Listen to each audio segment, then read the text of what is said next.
Welcome back to another episode of Content Amplified. Today I'm joined by Anton. Anton, welcome to the show. Thanks, Ben. I'm very, very happy to be here. Anton, this is going to be a fun episode. But before we dive into the subject, let's get to know you and your career and your background. Yeah, okay. I'm Anton Shulke, and I work as a head of influencer marketer for Duda.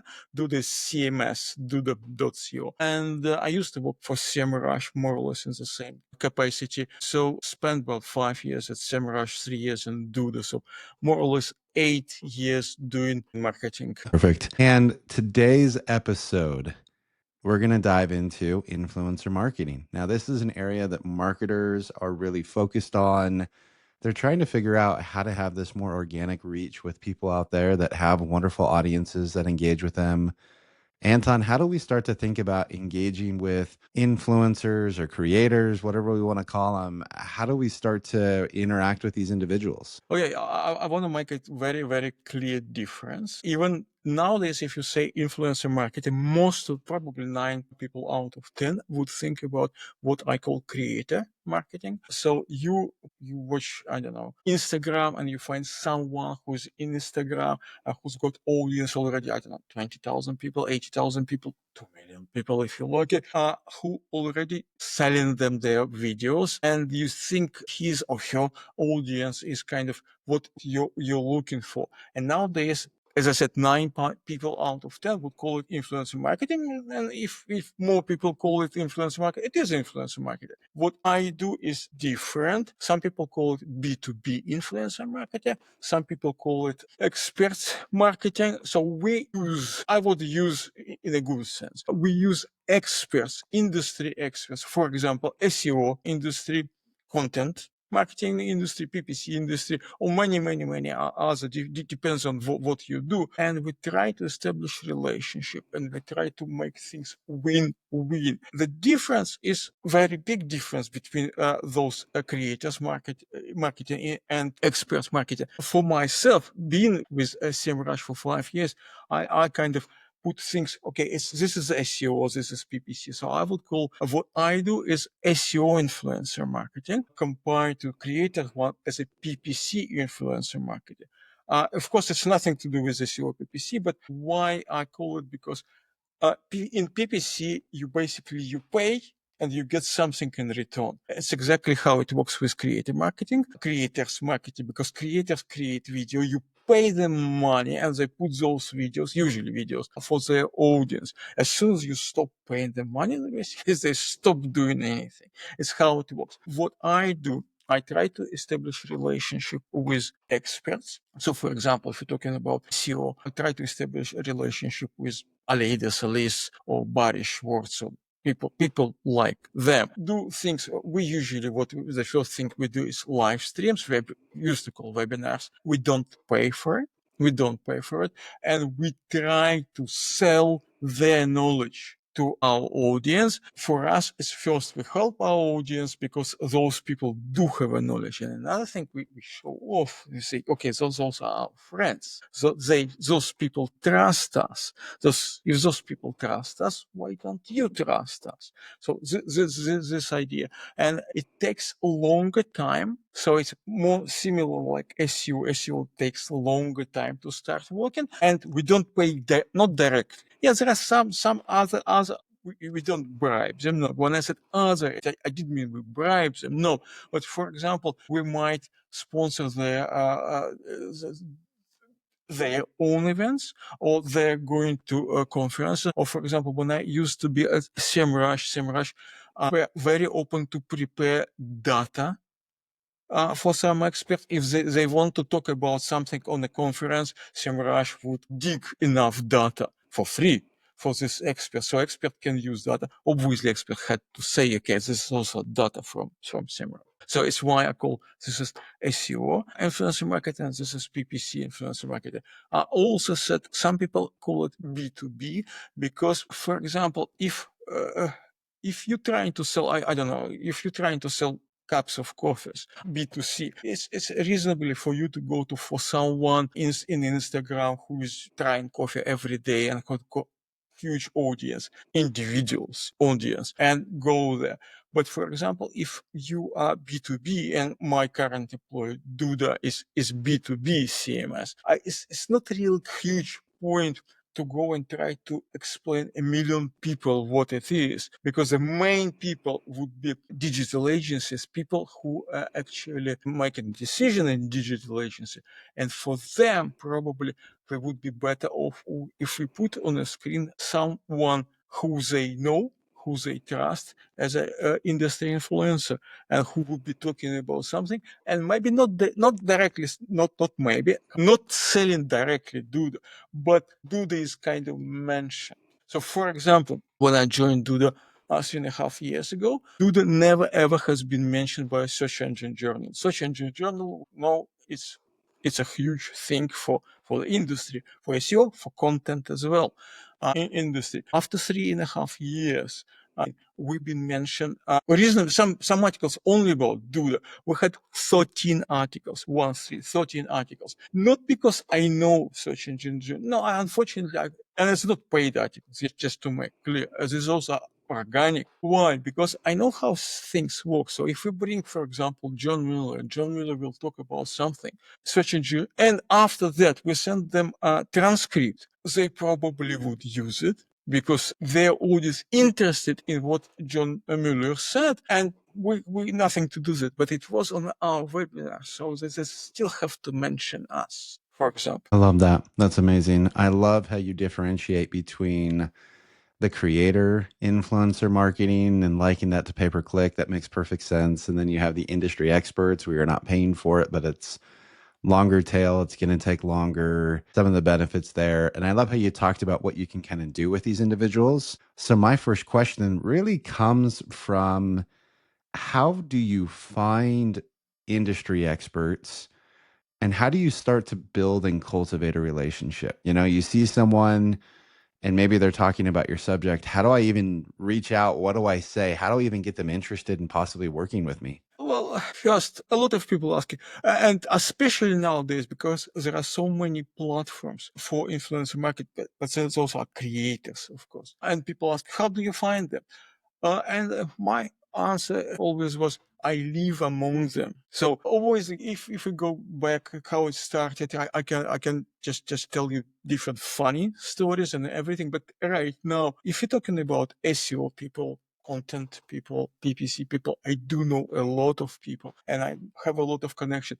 SEO community used to live on Twitter. It's not anymore. Catalogs of reasons, but used to be on Twitter. So you basically, if you're on Twitter and you connected with not main, with some influencers, you obviously see who they like, who they refer to, and you probably follow their reference. And in 3 months to 6 months, you're probably inside this community.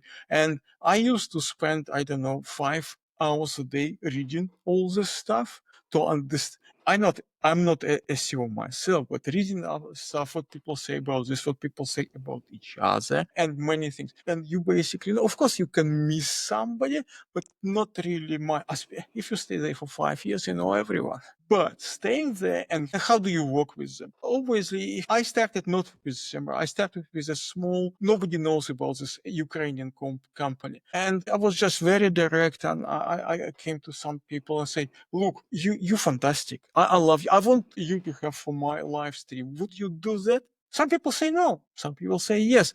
But you got some yes, and after that you have already some, and after that you have another someone and another one, and I call this method gallery method, because you already have a gallery, and you go to someone, and you go to Benjamin. Benjamin, I want you to our live stream. We already had Barry Schwartz.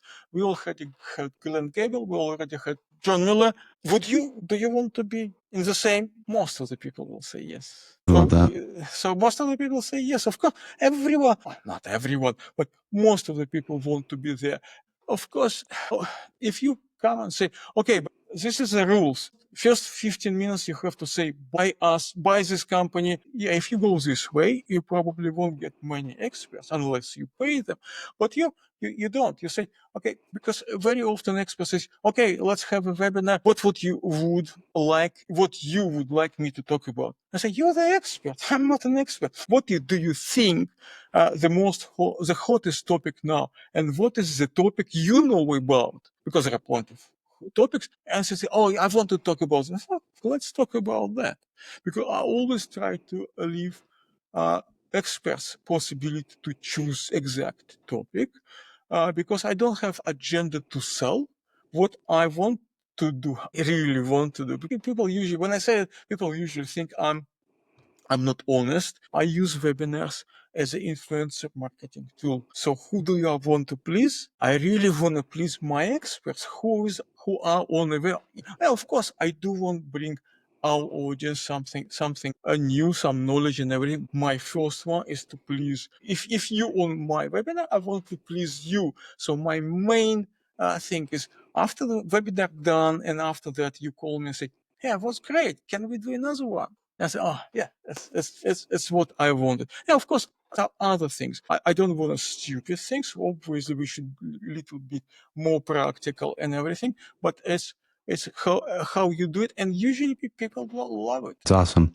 So I love it. This is kind of the same element of just content marketing in general. It's using these influencers, sorry, not influencers, industry experts to share their expertise about what they love. There's that association, the quality of content, all of that kind of fun stuff. One of the questions I have then as a brand, obviously I see the value. There are people in my industry who are experts, and I would love to continue to have conversations with them and broadcast that. Doesn't have to, ever need to mention my brand in any way, shape, or form. I could see the value of that. But how does someone justify the time and energy and the cost to do something like this when there's not a direct sale? How do they kind of convince everyone that it's okay? It's an absolutely great question. And from time to time, I have to answer this question to my boss. And this is serious things because it's so difficult to quantify. It's almost impossible nowadays to quantify how, okay, people trying doing things, Rand Fishkin trying to do things, how much is this brand, but it's very, very difficult. I agree. So I find the way to deal with my bosses. Yeah, I have many bosses. The way that you have to bring something which they never had, for example. As I said, for example, before I joined Duda, they never had search engine journal. They do understand what is search engine journal. Even Duda is CMS, not exactly search or content, but still they do understand how. And when they see that money, they understand that it's you can, if you buy it, you can calculate how much money you have to spend to buy it. And of course, we know article you paid, they may put it as a paid article, is not as good as non-paid. We know that. And I can give you another example. For example, sounds funny. Another example. We had a webinar, a live stream with Fabrice Canel. Fabrice Canel from Bing. Can't remember what was the webinar about. It was a long time ago. And we talk when it wasn't live. We only doing live webinar, but when it wasn't live, we just talk. Actually, this is a great time because you really can know something interesting, or you can tell people something interesting. It's a fantastic time. You have to use it. And Fabrice said, we are preparing Index Now protocol, but don't tell anyone because it's a huge secret. It was a long time ago, if you can imagine.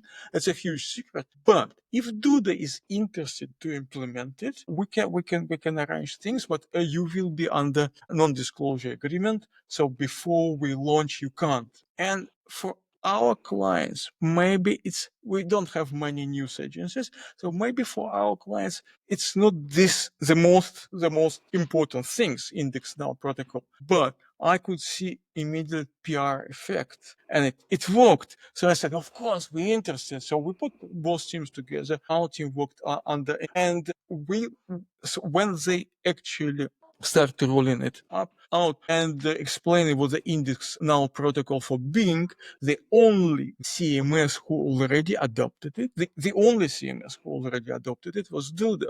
So of course they mentioned Duda every time they mention index now protocol. Of course they were much more interested in getting WordPress on board or some bigger ones, but we were the first. And we were the only first one. So every time they mention index now, and you can imagine for them it was a big thing.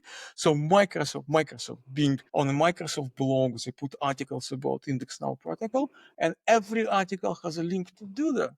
And not only links, they have a paragraph saying, oh, Duda already implemented it. And obviously, this kind of things I pick and I go to my boss and say, look, we were mentioned on a Bing Microsoft on a Microsoft blog, so it's kind of helps. But your question was absolutely right. It's very difficult to quantify, and sometimes very difficult to justify. Love it. Perfect. Well, Anton, we keep these episodes short so that people can listen to them every day on the go. So we're out of time. A couple quick things. Anton, you run a fascinating charity. I would feel remiss if we didn't give you an opportunity to share more about it. I know that you might be a little bit shy about that. Sometimes it feels promotional, but Anton, I would love to hear more about this really quick. Yeah, I try to do it very quick. I do run as my personal, nothing to do with my job, my personal charity project. It's called SEO Charity in one word, and we collect money for small cat and dog shelters in Ukraine. Project is I started when the war started, so it's running for more than 3 years. We collected more than $77,000.